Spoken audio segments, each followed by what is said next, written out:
Assalamualaikum warahmatullahi wabarakatuh. Halo rekan-rekan mahasiswa Teknik Sipil Universitas Muhammadiyah Yogyakarta. Kembali lagi bersama saya Guntur Nugroho pada mata kuliah metode numerik. Kali ini tema yang kita ambil untuk kita pelajari bersama adalah tentang regresi polinomial.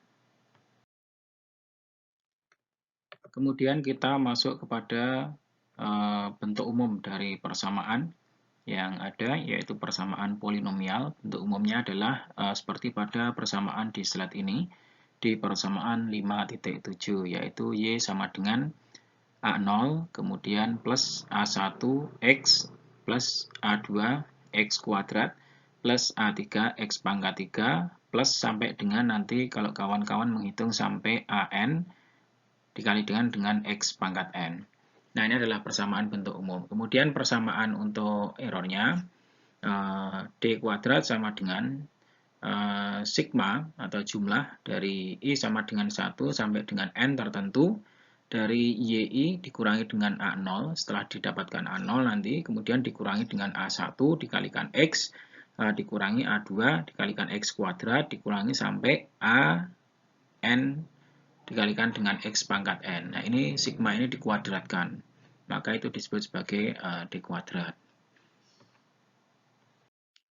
Nah, yang perlu diketahui dari persamaan sebelumnya tadi, yaitu persamaan 5.8 tentang nilai error, bahwa nanti data X dan juga data Y itu semuanya sudah diketahui.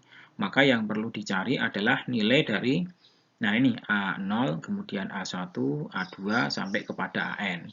Sedemikian rupa, sehingga harga D kuadrat menjadi minimum. Nah, ini nanti dengan cara polinomial, maka kita akan membreakdown dari rumus-rumus yang ada untuk mencari nilai A0, kemudian A1, dan juga A2 sampai kepada AN. Ya, AN-nya nanti terhadap perhitungan sampai N tertentu.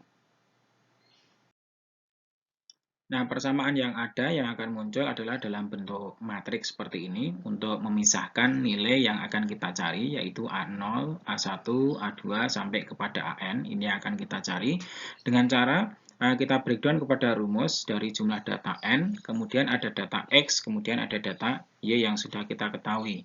Maka muncul sigma XI di sini kita lihat, kemudian ada sigma XI kuadrat ada di sini. Kemudian di sini kita lihat ada sigma XI pangkat 3 ya. Jadi sampai ke bawah ini ada sigma XI pangkat N. Kemudian yang posisi ada di sini nanti di arah diagonal ini nanti XI N plus 1. Ini juga XI N plus 2. Ini sudah muncul XI N plus 1.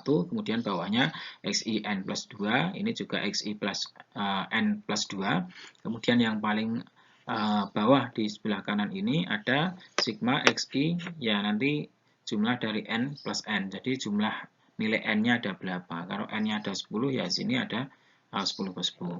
Nah, itu akan kita kalikan dengan A0, A1, A2, sampai kepada AN. Inilah yang akan kita cari. Kemudian sama dengan data yang sudah ada dari nilai Y. Ada sigma YI, kemudian ada sigma XI kali YI, kemudian ini hasil perkaliannya yang dijumlahkan. Kemudian sigma dari XI pangkat 2 atau XI kuadrat dikalikan dengan YI. Ini dijumlahkan. Kemudian XI pangkat N sampai YI. Sehingga kalau turun ya XI pangkat 3, kemudian YI XI pangkat 4 dengan YI. Nah, seperti itu konfigurasi yang ada pada rumus 5.9. Nah, persamaan 5.9 merupakan persamaan simultan yang dapat diselesaikan dengan eliminasi Gauss atau Gauss-Jordan atau iterasi apapun sehingga nanti nilai A0, A1, A2 sampai kepada AN itu bisa kita ketahui nilainya. Nah, setelah kita mengetahui nilai-nilai dari A0, A1, A2, A3 sampai kepada AN, misal seperti itu, maka selanjutnya kita bisa menghitung tentang koefisien korelasi, yaitu koefisien yang mengkorelasikan antara sebaran data dengan garis yang mewakili dari fungsi regresi tersebut. Yang dapat dihitung menggunakan persamaan dt kuadrat sama dengan sigma dari I sama dengan 1 sampai dengan N. Ini ada YI dikurangi dengan rata-rata Y, ini dikuadratkan. Kemudian di bawahnya ada di kuadrat sama dengan sigma I sama dengan 1 sampai kepada N ini ada YI dikurangi dengan, nah ini hasil perhitungan tadi setelah mendapatkan A0, A1, A2 sampai kepada AN. Nah ini dikuadratkan. Sehingga nilai R sama dengan DT kuadrat dikurangi dengan D kuadrat per DT kuadrat. Inilah nilai koefisien korelasi yang bisa dihitung. Nanti untuk ordo 1 menghitung sampai 1, ordo 2 menghitung sampai A2, ordo 3 sampai dengan A3 dan seterusnya. Selanjutnya, kita akan masuk kepada contoh soal dan penyelesaian untuk menghitung regresi polinomial ordo 2. Seperti yang sudah kita sampaikan tadi, kawan-kawan juga sudah mendapatkan penjelasan bahwa data X dan Y nanti berasal dari soal atau diketahui. Di sini kebetulan nilai X-nya sama dengan 0, 1, 2, 3, 4, dan 5. Kemudian Y-nya 2,1, 2,7, 13,6, 27,2, 40,9, dan 61,1.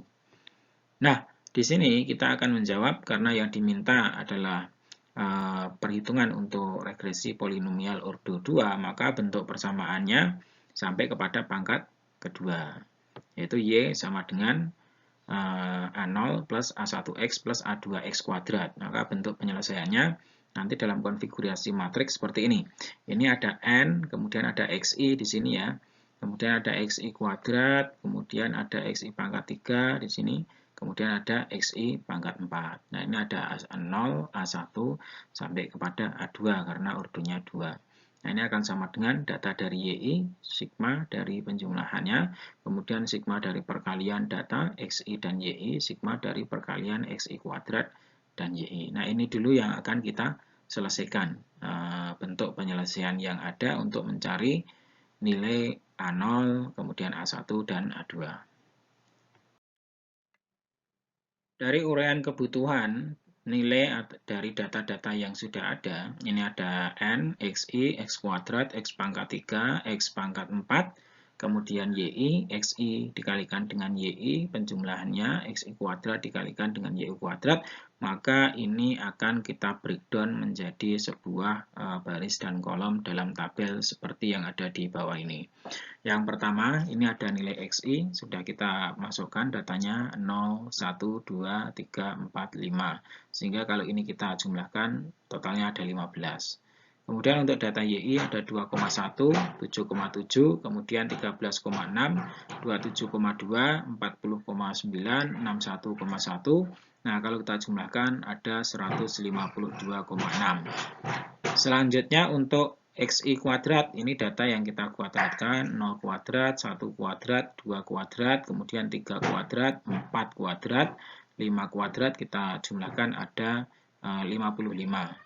Dan kemudian XI pangkat 3, nah ini kawan-kawan adalah pangkat 3 dari data yang ada di kolom pertama ini. Kita dapatkan 0, 1, 8, 27, 64, 125. Ini kalau kita jumlahkan 225. Kemudian selain itu ada X pangkat 3, kemudian ada XI pangkat 4. Maka kita breakdown di bawah 0, 1, 16, 81, 256, 625. Nah ini kalau kita jumlahkan datanya totalnya ada 979. Nah ini data dari X pangkat 4. Nah, selanjutnya, setelah itu ada data XI dikalikan YI, ini juga kita buat di sini. Ada data 0, 7,7, 27,2, 81,6, 163,6, 305,5. Kalau kita sigmakan di sini, hasilnya adalah 585,6. Selanjutnya adalah XI kuadrat dikalikan dengan YI, kita buatkan di sini. Ada 0, 7,7, 54,4, 244,8, 654,4, 1527,5. Nah, ini kalau kita jumlahkan, sigma di sini hasilnya adalah 2488,8. Nah, kawan-kawan bisa melihat ini digunakan untuk menghitung koefisien korelasinya. Nah, di sini maka kita akan menghitung dulu YI dikurangi dengan rata. Jadi rata itu adalah 152 dibagi dengan 5. Nanti ada datanya. Kita dapatkan angka yang ada di sini. Ada minus 23,33. Kemudian ini menggunakan Y-nya sama dengan 2,1.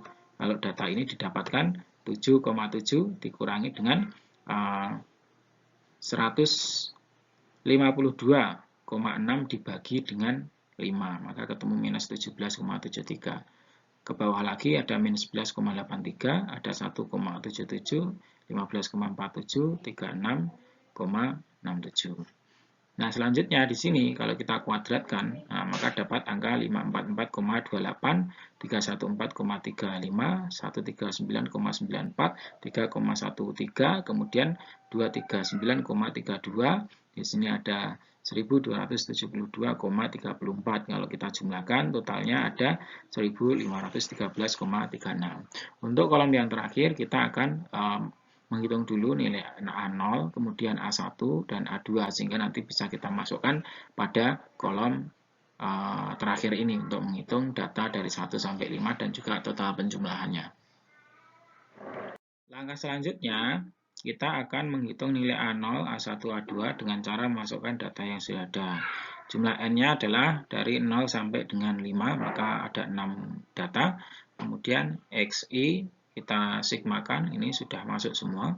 Kita dapatkan 3 kali 3, ini A0, A1, A2, dan ini adalah jumlah dari sigma YI, sigma XI YI, kemudian sigma XI kuadrat dikalikan YI. Sehingga dari sini teman-teman bisa menyelesaikan dengan persamaan Gauss ataupun Gauss-Jordan. Kalau dengan cara cepat ya kawan-kawan silahkan menggunakan Microsoft Excel untuk melakukan inverse ya. Inverse kemudian bisa kita dapatkan A0, A1, A2. Jadi nilai ini sama dengan matriks ini diinverskan dulu, baru dikalikan dengan vektor yang ada di sini. Maka nanti tidak bisa didapatkan nilai A0, A1, A2, sehingga bisa diselesaikan dengan cepat. Nah, setelah didapatkan nilai persamaan yang ada, sehingga didapatkan data A0, A1, A2 seperti yang ada di sini, A2 1,8794, A1 2,25, A0-nya adalah 2,58, sehingga persamaan regresinya menjadi bentuk seperti ini. Ini ada bentuk Y sama dengan 2,58 plus 2,525 plus 1,8794. Nah, ini adalah bentuk dari persamaan regresi. Ini yang didapatkan dari nilai yang ada di soal ini. Jadi nanti saya sendiri juga ingin ngecek, tapi secara langsung dengan menggunakan Microsoft Excel, coba data itu kita masukkan, kemudian akan kita dapatkan nilai persamaan-persamaan, apakah sudah sesuai atau belum.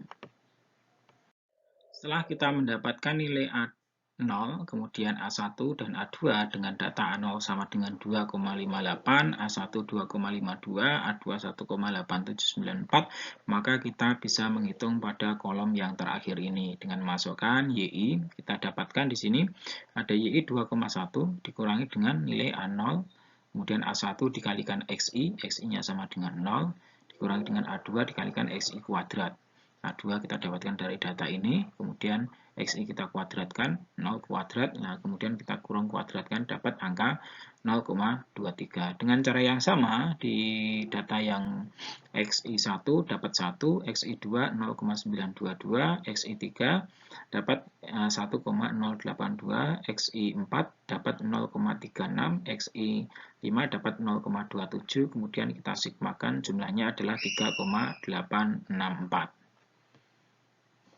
Nah, selanjutnya setelah kita menghitung nilai A, A0, A1, dan A2, dan sudah kita dapatkan di dalam persamaan yang ada di kolom yang terakhir pada tabel di slide sebelumnya tadi, maka kita bisa menghitung DT kuadrat, yaitu sigma dari YI dikurangi dengan Y kita kuadratkan, dapatnya 2513,36. Kemudian D kuadratnya dari kolom yang terakhir, nah itu kita dapatkan nilai 3,864, sehingga dari situ nilai R atau koefisien korelasi bisa kita dapatkan DT kuadrat min D dibagi dengan DT kuadrat. Ini angka kita masukkan, dapatkan 0,999, maka kategorinya sudah baik sekali, mendekati 1. Sehingga korelasi antara titik-titik sebaran data dengan garis yang mewakili dengan persamaan polinomial ordo yang kedua ini sudah mendapatkan tren yang bagus. Jadi yang bagus itu adalah regresinya, korelasinya, korelasi titik-titik sebaran data dengan garis itu mewakili, sehingga kita bisa mengestimasi untuk nilai-nilai X tertentu dan juga nilai-nilai yang belum ada pada data dari tren itu. Nah, selanjutnya kita akan membandingkan coba data yang kita dapatkan dari perhitungan di dalam sumber referensi yang kita gunakan tadi dengan data yang ada data nilai X, kemudian ada nilai Y yang sudah dihitung secara manual ya. Didapatkan persamaan Y sama dengan 2,58 plus 2,55X plus 1,8794 X kuadrat. Jadi ini adalah persamaan dari regresi polinomial ordo yang kedua. Kemudian untuk koefisien korelasi didapatkan 0,999. Nah, ini sudah baik sekali. Nah, kemudian dari data yang ada ini, kemudian kita hitung dengan menggunakan Microsoft Excel yang kita pilih untuk menampilkan persamaan regresi dan koefisien korelasinya. Didapatkan nilai Y sama dengan 2,05X kuadrat plus 1,11X plus 4,22. Dan R kuadratnya sama dengan 0,9984. Nah, ini kalau kita lihat memang ada sedikit perbedaan ya. Ini 2,58, ini 2,05. Kemudian plus 2,25, ini 1,11. Plus 4,22, nah ini plus 1, ini kebalik ya. Balik. Jadi kita lihatnya 2,05X kuadrat ini bedanya dengan ini. 1,8794. Jadi tampilannya saja yang dibalik. Kemudian 1,11X itu 2,25X. Nah, kemudian 4,22 itu di sini ketemu 2,58. Tapi nilai regresinya juga sudah sangat dekat sekali. Nah, inilah perbedaan-perbedaan yang ada ketika kita menggunakan alat perhitungan, sehingga menghasilkan adanya sedikit perbedaan walaupun menghasilkan kesimpulan yang sama. Regresinya 0,99, ini juga 0,999, ini 998 kan gitu.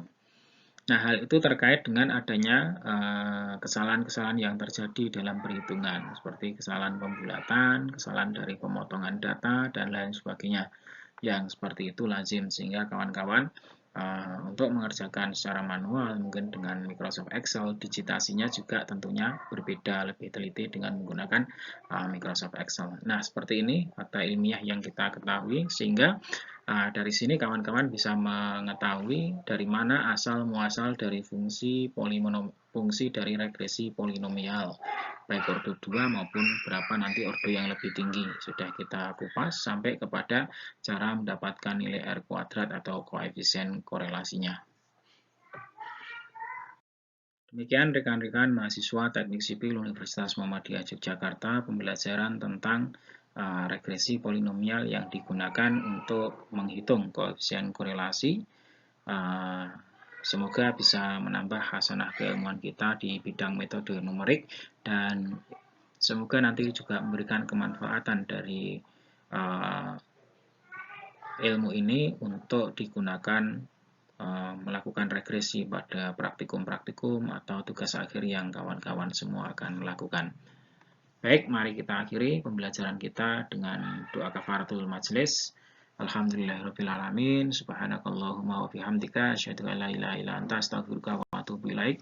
Billahi taufiq wal hidayah. Wassalamualaikum warahmatullahi wabarakatuh.